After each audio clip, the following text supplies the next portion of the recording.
አንዳንድ ጊዜ በሚያገለግሏችሁ በሚጸልዩላችሁ ስለናንተ ለሊት ተንበርከው በሚያረቡት ላይ ሐሳባችሁ ይበላሻል።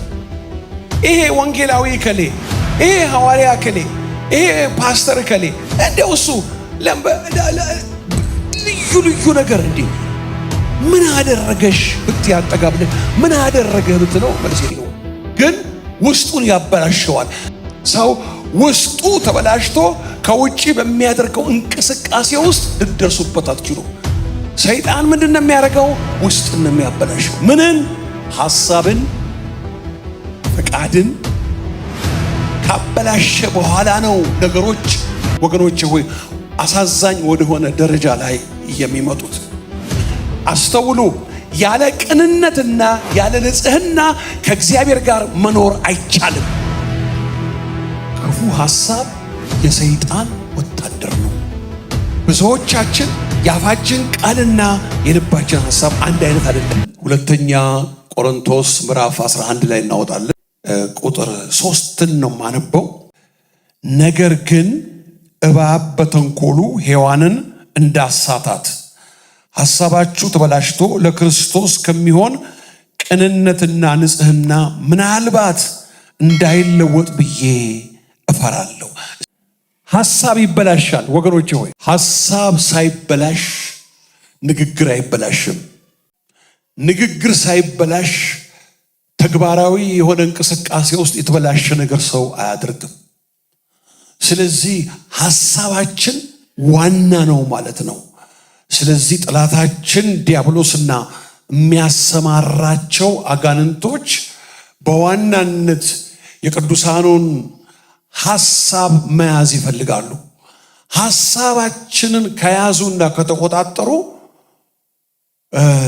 ሌላውን ነገር ማስደረግ የሚችሉበት አቅም ስላገኙ ብዙ አይከብዳቸውም ማለት ነው።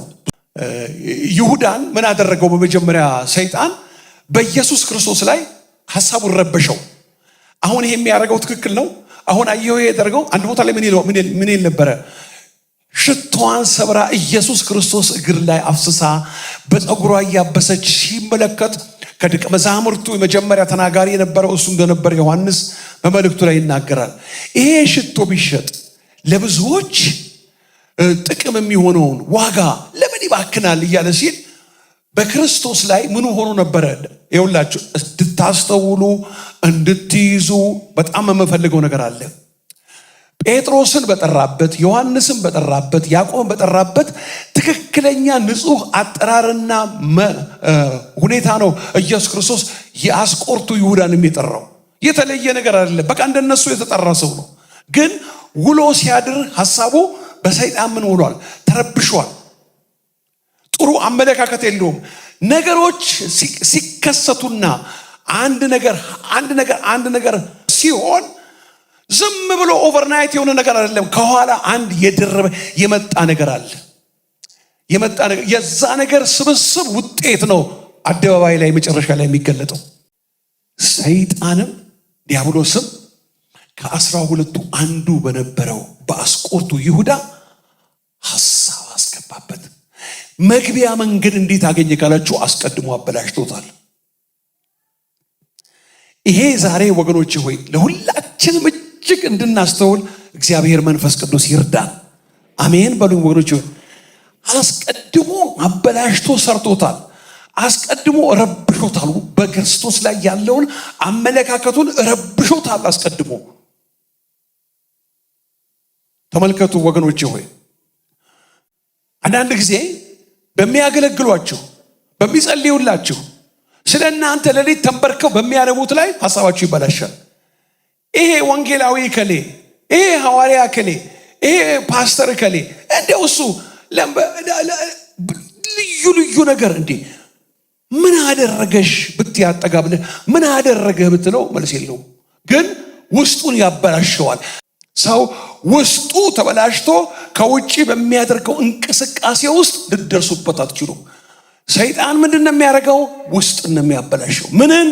ሐሳብን፣ ፈቃድን ካበላሸ በኋላ ነው ነገሮች ወገኖች ሆይ አሳዛኝ ወደሆነ ደረጃ ላይ የሚመጡት። ሐሳብ ሲበላሽ ምን ይሆናል መሰላችሁ? ሰዎች ከውጪ ጥሩ ቃላት ሊናገሩ ይችላሉ። ጥሩ ቃላት የሚናገሩ ሰዎችን ውስጣቸውም ጥሩ ቃላት ይናገራል ማለት አይደለም። ለዚህ ነው ዳዊት እንደዚህ ያለ፣ የአፌ ቃልና የልቤ ሐሳብ በፊትህ ያማረ ይሆናል። ለምን እንደሆነ ታውቃላችሁ? ብዙዎቻችን የአፋችን ቃልና የልባችን ሐሳብ አንድ አይነት አይደለም። እንግዲያውስ እግዚአብሔር በረከቱንም ሐዘን ባለበት አካሄድ ካለ ነገራችን ፍርዱንም የሚያመጣው በሰዎች የውስጥ አመለካከት ላይ ነው። ምን መሰላችሁ? የሚሰብክ ሁሉ ይችላል ይህንን መስበክ፣ ግን ከጀርባው ያለው የሚጸልይ ሁሉ ቤተክርስቲያን ችግር ውስጥ የሚገባው እኮ ይሄ መንፈስ በሚሰለጥንበት ጊዜ ነው። በቆሮንቶስ ቤተክርስቲያን ውስጥ አየውና ሁለት ነገር ይሆናል አለ። እባብ አስተውሉ፣ በተንኮሉ ሔዋንን እዛ ምን አረጋት? አሳሳታት። በዘመናት ሁሉ ሰይጣን እኔ ሰጣያንን ብሎ አይመጣም፣ በስልጣንና በዙፋን አይሰራም። የዲያብሎስን ሽንገላ ማታለል ትቃወሙ ዘንድ የእግዚአብሔርን ዕቃ ጦር ሁሉ አንሱ የተባልንበትም ምክንያት ዋናውና ትልቁ ለዚህ ስለሆነ እሱስ ምንድነው? እሱ ወገኖቼ ሆይ እባብ በተንኮሉ ሔዋንን እንዳሳታት ሰው በክፉ ሲሸነገልና ሲስት ኢሚዲየትሊ ከመቀስበት የሚሆነው ሁለት ነገር ነው። በክርስቶስ ላይ ያለው አመለካከት ይበላሻል። ለከሌ እንዲያርገህለት ለሱ ይሄን ሁሉ አረክለት፣ ለኔ እንዴት ትንሿን ለኔ አታረግም? ምቀኛ መንፈስ።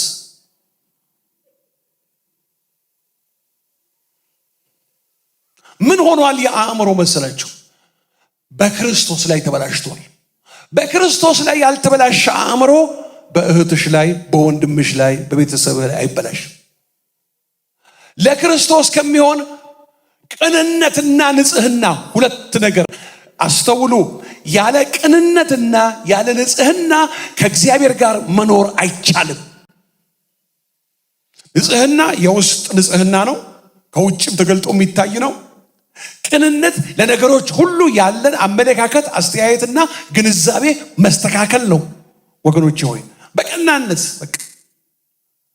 ሰው ቀናነት ከሌለው በተለይ ወገኖቼ ሆይ የምኖርበትን ህብረተሰብ አውቀዋለሁ በደንብ አድርጌ።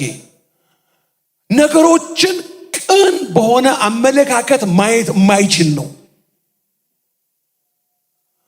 እዚህ ጋር አንድ ሰው ሰላም ብዬ አቅፌ ሳላያት ድንገት ወይ ሳላየው ድንገት ካለፍኩኝ እንዲህ ናቸው ይዘው እዛ ጋር እሱ ሰላም አለው፣ እኔ አላየኝም ብሎ በቅንነት ማሰብ የለም ነው። እኔን ድሮም ለእኔ ግድ የላቸውም። ይሁላችሁ የሚመጣላችሁን ክፉ ግንዛቤ አታስተናግዱት። የእናንተም አይደለም፣ የእግዚአብሔር ቃልም የሚደግፈውም አይደለም። የጨለማው ኃይል ነው የሚያቀብለው ያንን። በክርስቶስ ላይ የተበላሸ ሐሳብ ለኔ መልካም ይሆናል ብላችሁ እንዳትጠብቁ። ይሄ በጣም ወገኖች አለማስተዋል ነው። ክርስቶስ ላይ የተበላሸ አእምሮ በቅዱሳን ላይ፣ ለእህትህ ላይ፣ ወንድምህ ላይ መልካም ሊሆን አይችልም። አስቀድሞ የሚያበላሸው ማን ላይ ነው? ኢየሱስ ክርስቶስ ላይ። ሁል ጊዜ እንደዛ አይነት ክርስቲያን ምን አይነት ክርስቲያን ነው?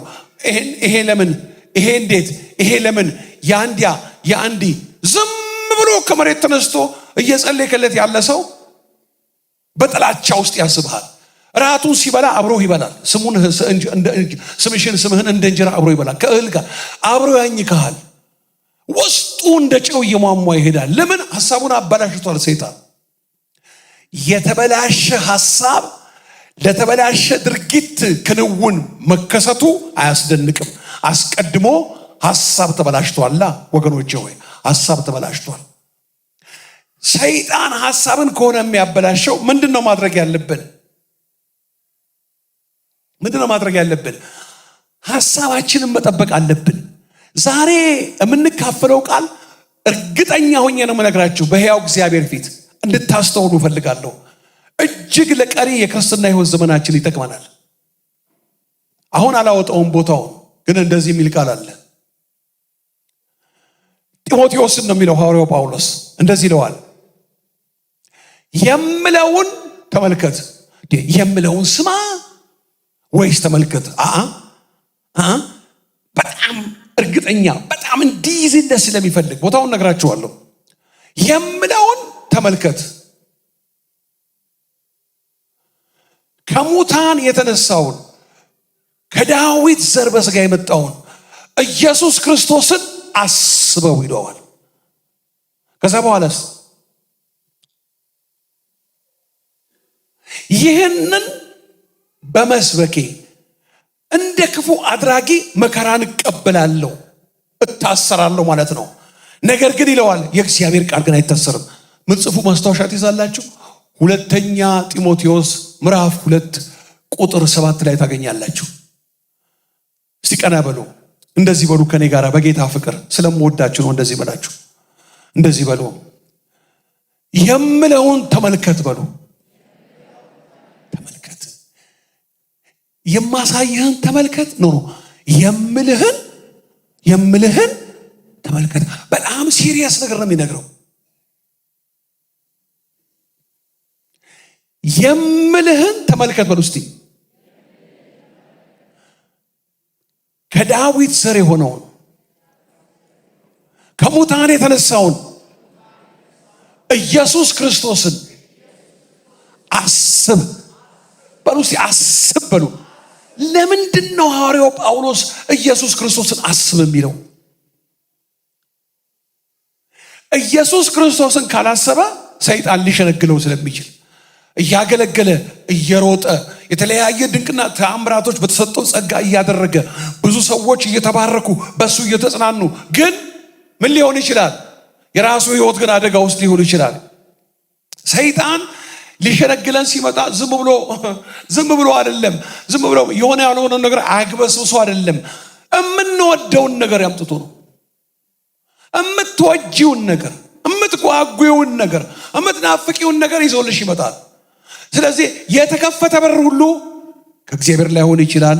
የሚጣፍጥ ነገር ሁሉ የእግዚአብሔር ላይሆን ይችላል። መልካም ነገር ሁሉ ምንጩ እግዚአብሔር ላይሆን ይችላል። አንዳንድ ጊዜ ከበድ ያለ ነገር፣ መራራ ነገር፣ ይሄማ ከጌታ አይደለም በኢየሱስ ስም የምንለው ነገር የእግዚአብሔር ሊሆን ይችላል። ስለዚህ ምን ያስፈልገናል? መለየት፣ ማስተዋል፣ መረዳት እንደ እግዚአብሔር ቃል ማለት ነው። ሔዋን ሽንገላውን ከመቃወም ይልቅ በምትወደው በጓጓችለት በምትወደው ፍሬ በኩል መጣላት፣ አስቀጠፋት እና አስበላት። ከበላች በኋላ ወደ ትዳር ጓደኛዋ ወደ አዳም ስትሄድና ብላ ስትለው ከዚህ በበላህ ቀን ሞትን ትሞታለህ ብሎት የለም እንዴ? ባልወደቀ ዓለም ውስጥ በገነት ውስጥ ጠዋትና ማታ ይጎበኛቸዋል እየመጣ እግዚአብሔር አዳም ጋራ ማታ ማታ እየመጣ ያወራሉ። ምክንያቱም ወገኖቼ ሆይ በኤደን ገነት አዳምና ሔዋን የነበሩበት ምዕራፍ ሁለት ማለት ሰው ሳይወድቅ የነበሩበት ፍጹም በእግዚአብሔርና በሰው መካከል ምንም አይነት ነገር የለም። አባትና ልጅ እንደሚያወሩ ሁሉ መልካም፣ እግዚአብሔር የፈጠረው ነገር ሁሉ መልካም ነው። አስታውሉ ባካችሁ ወገኖች ሆይ፣ ጠማምነትና ንጽህና ከጎደለ ጠማማና ቆሻሻ ንጹህ ያልሆነ ሰው እግዚአብሔር አልፈጠረም። ይሄ የጨለማው የክፋት ሽንገላ የተታለለ ሰው ውጤት ነው። ስለዚህ አፉን ከፍቶ አጎረሰችው ወይስ ተቀብሏት በላ? አላቅም። ግን አንድ ነገር አውቃለሁ፣ ካሳታትና ካስበላት በኋላ አብሯት የመሆን አቅም ያለው የጨለማው ኃይል አብሯት ነው ወደ አዳም የመጣው። የተሳሳተ ወንድ ወደ አንዲት ንጽሕት ልጅ ካሳሳተው ጋር ከመጣ በጌታ ፊት ነግራቸዋለሁ፣ ያለ እግዚአብሔር እርዳታ አትችሉትም። አንድ ሰዎች ወደው አይደለም እየገሰጹ በኢየሱስም እንደ ጌታ ሆይ ምን ነው ዝም አልከኝ እያሉ ኃጢአት ውስጥ የሚገቡት ሰዎች ወደው አይደለም። አንድ ኃይል አለ፣ ሐሳብን የተቆጣጠረ ኃይል። ያሳታት አብሯት ይኸው በአንድ አደገኛ በሆነ ስተት ውስጥ ሆኖ ወደ አንዲት ንጽሕት የሆነች ልጅ ሲመጣ አንድ ሰው አይ የጌታ ፈቃድ አይደለም ብለሽ ለማለት የእግዚአብሔር የተለየ እርዳታ ከሌለ አትችይም። ምክንያቱም ያሳተ አስቶ አይሄድም፣ አስፈጻሚ አድርጎ ደግሞ መጠቀም ይጀምራል። አስተውሉ ወገኖች ሆይ። ስለዚህ ምን ሆኑ እንዴ? ባልወደቀ ዓለም በኤደን ገነት እንዴት ገብቶ ከዛ ውስጥ መንግሎ አወጣቸው? ጠላታችን ያለ እግዚአብሔር ችሎታና ከእግዚአብሔር ጋር ካለመጠጋጋት በፉከራ አንችልም ማድረግ ወገኖች ሆይ። ለዚህ ነው መጽሐፍ ቅዱስ ቅድም በሉ ያልኳችሁ አሁንም ትላላችሁ እንደገና እንደዚህ በሉ፣ ለእግዚአብሔር ተገዙ፣ ዲያብሎስን ግን ተቃወሙት፣ ከእናንተም ይሸሻል። ወደ እግዚአብሔር ቅረቡ፣ ወደ እናንተም ይቀርባል። ስለ እግዚአብሔር ለእግዚአብሔር ሳትገዛ የጨለማውን ኃይል መግዛት አትችልም። እወቂ። እንደፈለግሽ እየተናገርሽ እንደፈለግኩ እየተናገርኩ እግዚአብሔር ሳይገዛኝ እንዴት አድርጌ ነው ያን የጨለማውን ኃይል ምገዛው? እንደዚህ እኮ ነው የሚለው። ለእግዚአብሔር ከተገዛችሁ በኋላ ምን አድርጉት? ምንም ታገሉ አይልም፣ ተቃወሙት። በኢየሱስ ስም ሂድ፣ ይሄዳል። ለምን? የተገዛውለት ኃይል ከኔ ጋር አለ። አያችሁ፣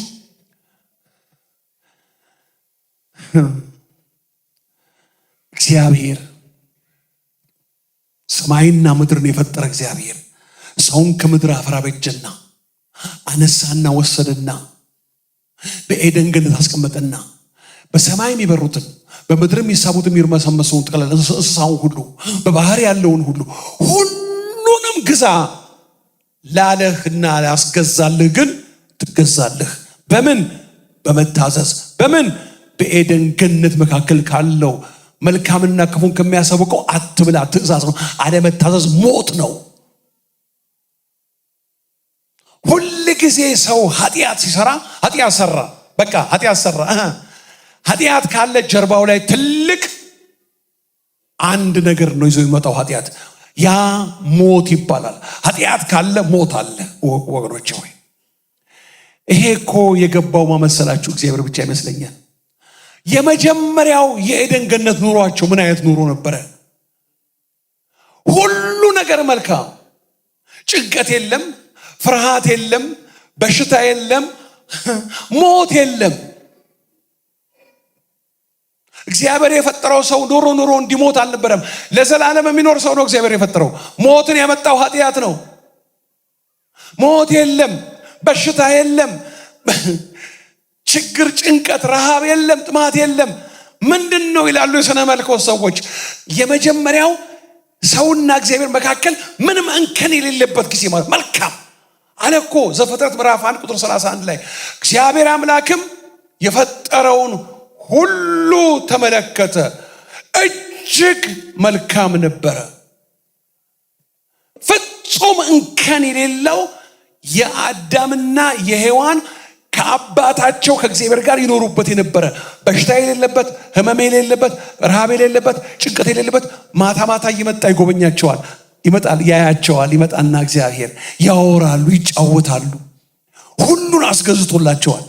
እኔና እናንተ ደግሞ እዛ ውስጥ አይደለም፣ በጨለማው ዓለም ውስጥ አለን። እንግዲህ አሁንስ አታላዩ ምን ያህል ብዙዎቻችንን አሁንም እዚህ ቁጭ ብለን እንኳን ስንቶቻችን ተታለናል በተለያየ ነገር ውስጥ ያላውቅ እባብ በተንኮሉ ከኤደን ገነት መንግሎ ያወጣውን ቃል ይሁት በውኑ በገነት ካለው ዛፍ ፍሬ ሁሉ አትበሉምን በሚል እግዚአብሔር ሲያበራላችሁ የሚበራ የአውሬው ክፋት ጥልቅ የሆነ ንግግር ነው መንግሎ ያወጣቸው። ስለዚህ እግዚአብሔር አምላካችን ሁላችንን እንድናስተውል ይርዳን። ምንም ነገር ይዞልሽ ሲመጣ ሰይጣን ምንም ነገር ይዞልሽ ሲመጣ የሚጎዳህ እንደሆነ አርጎ አይደለም የምትጠቀምበት፣ ለእግዚአብሔርም ክብር ነው ምን አለበት እስከምትል ድረስ የሚያሳምን ነገር ነው ይዞልህ ይመጣው። ለዚህ ነው የጥበብ መንፈስ መልካም የሆነውን ነገር ዘልቆ ማየት የሚችል ማስተዋል። በውስጣችን ምን አለ? የእግዚአብሔር መንፈስ። የት? በመንፈሳችን ውስጥ አለ። እስቲ አንድ ነገር እናድርግ፣ ግድ የላችሁም ምንም ነገር ይምጣ። አባቴ ሆይ አንተ ነህ ይሄን ነገር ያመጣኸው። ለአንድ ደቂቃ ተከፈተልኝ ብለህ ድርግም አትበል። ይጣፍጣል ብለህ አትጎስቁስ። እግዚአብሔር አባት ከሆነ ይጠየቃል። እግዚአብሔር ሆይ አንተ ነህን ይባላል። ለአንድ ደቂቃ የትኛው ክርስቲያን ነው እንካ ተብሎ አይደለም አንተ ብሎ የሚወስድበት ዘመን ውስጥ ነው ያለነው? አይደለም እንዴ? ነው አይደለም? ያንተ ነው ወይ የመጣውን ነገር ታድለህ። አንተማ ትልቁ የሰይጣኑ ዓላማ የእግዚአብሔርን ትእዛዝ ማስጣስ ነው። የእግዚአብሔርን ትእዛዝ እንዳትከተሉ እና እንዳትታዘዙ ማድረግ ነው። ምክንያቱም ከታዘዛችሁ ወገኖች ሆይ ኢሚዲየትሊ የእግዚአብሔር በታዘዛችሁት ልክ ፕሬዘንሱ ይሰማችኋል፣ መገኘቱ ይሰማችኋል። አንዳንድ ጊዜ ልብስ ለብሳችሁ ተዘጋጅታችሁ ወክ አረጋለሁ፣ እዚህ ቦታ አሪፍ ሳንዱች አለ፣ እዚህ ጋር ካፌ ተጣሉ እንድትወጪ የኔ ፍቃድ አይደለም እንዴ ጌታ ሆይ ትንሽ ወክ ማድረግ ጥሩ እንደሆነ እኮ ሐኪሞችም ይናገራሉ እያልን ነው በሩን ምን ከፍተው። ትንሽ እኮ መራመድ እኮ ለጤናም ቢሆን ጥሩ ነው እንዲህም አድርጎ የለም የሚፈልገው እዛ ድርሼ ስትመልሽ ምንም አትሆኝም፣ ምንም አይደርስብሽም፣ ምንም መኪና አደጋ አይደርስብህም፣ ምንም አትሆንም፣ ትገባለህ። እግዚአብሔር ሰማይ ውስጥ ግን ትልቅ ነገር ሰብረሃል። ያንን ነው ሰይጣን የሚፈልገው። አንዳንድ ጊዜ ይኸው ፈርቼ ነበረ ግን ምንም አልሆንኩም፣ ምንም አልሆንሽም፣ እዛ ጋር ግን ትሆኛለሽ፣ ይጠብቅሃል። እዛ ጋር ትታዘዛለህ። ዛሬ ጥያቄ አለ። ትታዘዣለሽ? አልለመድንማ። ብዙዎቻችን እኮ ወገኖቼ ሆይ አያችሁ መመራት አልለመድንም። መመራት እነዚህ የእግዚአብሔር ልጆች በእግዚአብሔር መንፈስ የሚመሩ ናቸው። ለምን በሉኝ እባካችሁ። ስለ እግዚአብሔር የእግዚአብሔር የሚመስል ያልሆነ ነገር ምድሩን እንደ ክፉ አረም ወሮታል። እንዴት አድርገሽ ታውቂያለሽ? ኢየሱስ ክርስቶስ ላይ ሐሳብሽን ሊያበላሽ የሚመጣ ብዙ ነገር አለ። ግዴላችሁም ስለ ኢየሱስ ክርስቶስ። የዚህ ምድር ነገር የዚህ ምድር ነው፣ ትንሽ ነው። ሞላ ይጎላል፣ ጎደለ ይሞላል። አሁን ከሰዓት ያስለቅስሃል፣ ግዴለህም። ዘላለም የሚባለው ነገር አለ ወገኖች ሆይ። ለካ የምንገባበት ክብር በስጋ ለባሽ ቋንቋ መጽሐፍ ቅዱስ ላይም ወገኖች ቢነገረን ዓመት ሙሉ የሚገባን ጉዳይ አይደለም። ለካ የሚገርም ክብር እየጠበቀን ያለው አሁን የምንቀበለው መከራ ወደፊት ልንገባበት ካለው ጋር ሲመጣጠን አለ ሐዋርያው ጳውሎስ። ምንም ነው እኮ ወገኖች ሆይ ለክርስቶስ ከሚሆን ቅንነት እና ንጽህና፣ የክርስቲያን ሁሉ ቅንነት ለምን ተበላሸ? ለምን ቅን መመለስ አቃተን? ለምን በቅንነት መጸለይ አቃተን? ወገኖች ሆይ መጽሐፍ ቅዱስ ላይ እንደዚህ የሚል ቃል አለ። በክፋት ስለምትጸልዩ አልመልስላችሁም። ያዕቆብ ላይ ያዕቆብ 4 አንብቡት። ጸሎት ይመልሳል፣ ይሰማል። የአንዳንዶቻችሁ ጸሎት መልስ የለውም። ለምን? በክፉ ትጸልያላችሁ። በስመ አብ ወወልድ ወመንፈስ ቅዱስ አሐዱ አምላክ። በክፋት ይጸለያል። አዎ ምን ተብሎ? እከሊትን አልጋ ላይ ትቅር፣ በኢየሱስ ስም ይኸው ቅጠሉን በጠስኩት። እንደዚህ ብጥስ ስትበል ጌታዬ እንደዚህ ይሁን እንደዛ ይሁን። አንተ ራስህ እንደ ጨው ሟሙተህ ታልቃታለህ። በክፍ ምቀኛ መንፈስ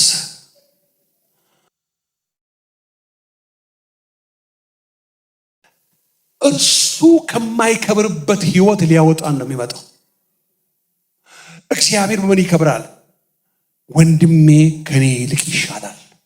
በአገልግሎት ቢሆን በኑሮ ቢሆን እንዲህ ስል እግዚአብሔር እንዴ ልጄን የሚመስል ሰው አለ እንዴ ምድር ላይ ነው የሚለው። ወገኖች ኢየሱስ እንደዚህ ነው። ለራሱ እኮ አልኖረም። የሰው ደስታ ደስ ካላለኝ ችግር አለብኝ ማለት ነው። በህይወቴ ምን ሆኛለሁ ማለት ነው? ሐሳቤን ክፉ አበላሽቶታል። በምን?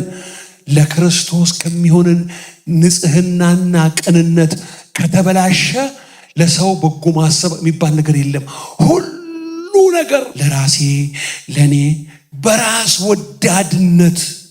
ወገኖቼ ሆይ እችን ስሙኝ እስቲ። ስለ እግዚአብሔር መጽሐፍ ቅዱሳችን ላይ የሚለው ስለ ኢየሱስ ክርስቶስ ኢየሱስ ክርስቶስ የትህትና የሚባለው ነገር ጥጉ ነው። ከራሱ ውጪ ነው የተወለደ። ከሰማይ ሰማያት የወረደው ለኛ፣ ቅድስት ማርያም ማህፀን ላይ የተጸለለው በመንፈስ ቅዱስ ለኛ፣ ስጋ ለብሶ የተወለደው ለኛ፣ የተሰቃየው ለኛ፣ የተወጋው ለኛ፣ የተተፋበት ለኛ፣ መስቀል ላይ የተቸነከረው ለኛ፣ የተቀበረው ለኛ፣ የተነሳው ለኛ። እሱማ እኮ ሰው ሊደርስበት በማይችል ብርሃን ውስጥ የሚኖር አምላክ ነው። ክብሩን ጥሎ ለመጣ ጌታ ክብር እንዴት ነው የምንሰጠው? ጌታ ይባርክ፣ ጌታ ይባርክ። ልጅ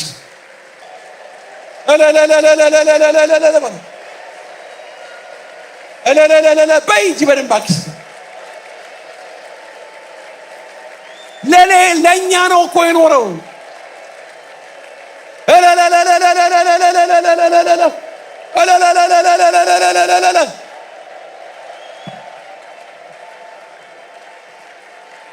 እግዚአብሔር ይባርካችሁ። ቁጭ በሉ። በጣም ሰፊ ነው። እንዴት አድርጌ እንደመጨረስላችሁ አላውቅም። ግን አሁን ጥያቄ ልገባ ነው። ጥያቄውን ማስታወሻ የምትይዙ ትይዛላችሁ፣ መልሱን ራሳችሁ ትሰጣላችሁ። አንደኛ፣ ሐሳባችን ሁሉ ለክርስቶስ ፈቃድ የተገዛ ነው። ሐሳባችን ሁሉ ለክርስቶስ ሐሳብ የተገዛ ነውን? ጥያቄ ምልክት። እዛው መልሽ፣ እዛው መልሱ። አንቱ እዛው መልሱ። ሁለተኛ፣ ስንታይ ክርስቶስን የምንወድ ለእርሱ የምንታዘዝ ልንመስል እንችላለን። ነገር ግን በሐሳባችን ለክርስቶስ የተገዛነን? ጥያቄ ምልክት። ሶስተኛ፣ ክፉ ሐሳብ መናገር ልክ አለመሆኑን እናውቃለን ሁላችንም። ሁሉም ሰው በዚህ ይስማማል። ታዲያ ክፉ ሐሳብ መናገር ልክ ካልሆነ ታዲያ እንዲህ ያለውን ነገር በህሊና ውስጥ ማስቀመጥስ ትክክል ነው?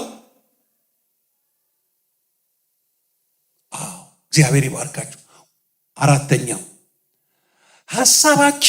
ሐሳባችንን ከሰው መደበቅ እንችላለን፣ ከእግዚአብሔር መደበቅ እንደማንችል እናውቃለን። ስንት ጥያቄ ሆነ? አራት። ሁላችንም ማወቅ ያለብን ነገር አሁን አንድ ነገር አለ። እሱን እንድትይዙልኝ እፈልጋለሁ። ክፉ ሐሳብ የሰይጣን ወታደር ነው።